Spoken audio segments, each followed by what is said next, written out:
Good morning.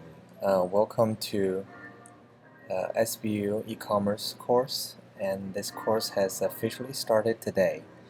And in this video, I'm going to introduce myself and also talk about this course on a very high level, kind of my vision for the course. And then we're gonna continue to communicate. I will offer more details along the way. Okay. So here's the most important document that you need to know how to get to, and I'm gonna show you the short URL really quickly. This is called the weekly schedule. It's kind of our information hub. We're trying to have everything linked to from this document. It also shows you this counter chronological view of the course. So I'm gonna add a new block every week for the content of the course for that particular week. And so as you can see with the objectives, resources, and all the assignments if there's any. And then we're gonna leverage a number of tools. In fact, the one of the assignment for the first week is to actually set up those tools.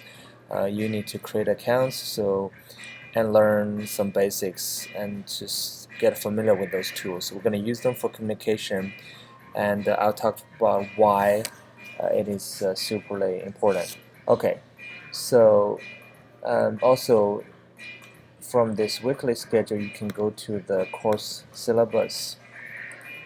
And this is, I'm not going to go over this in detail, and I'll let you read it. It's a pretty traditional syllabus, but I do have this short URL. So this is actually the only link you need to bookmark or write down in order to get everything else used in this course. So this is can be very convenient if you have it bookmarked or written down.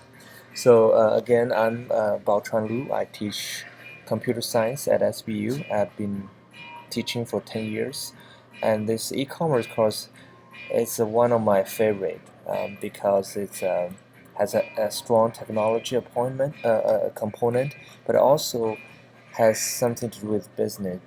It was about creating things, and it's always exciting to make things happen. So I'm very excited. I try to make it exciting for you as well, and I'm gonna talk about my vision. So this course is going to be the vision or the goal is going to be twofold.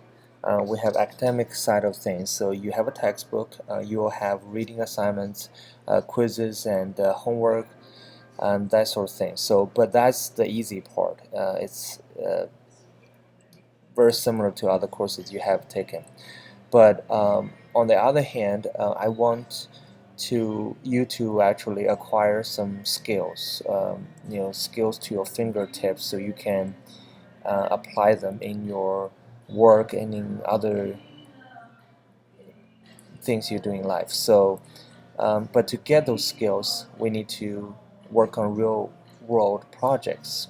So in this course, we're going to do that. So there's a project component, and you will be we'll officially kick them off next week, but I will give you some heads up so you are prepared, and I'll communicate the details later on. So and then so to work on this kind of project-oriented learning, there are a few keys I think we need to keep in mind in order to make it successful. So it's not as structured as academic learning. So you don't I don't have a fixed rule to evaluate your work, but I'm gonna you will be graded on your perceived performance. So which means you have to work hard. I hope you are motivated. You find something interesting or something that interests you, so you can you are motivated to work on and can stay focused. And but a lot of times you you can always take initiatives and be creative and solve problem creatively, so you can demonstrate your performance. And you can do a lot of things, but if you are not communicating or I don't see your work, then it's hard for me to grade. So I going to emphasize the communication aspect of it. And it's also especially important for this kind of distributed team environment. You're going to work with your classmates in a distributed fashion. I know most of you have a job and you work and during the day, and so it's necessary. We it's very important, very hard for us to get together and work together physically, but we can get a lot done through in this distributed fashion. But because of that, we need to communicate. I gonna talk about communication, and so that's why we use those tools, because those tools facilitate this kind of asynchronous communication. So we're going to um, let's see. Yeah, okay. Here's my script.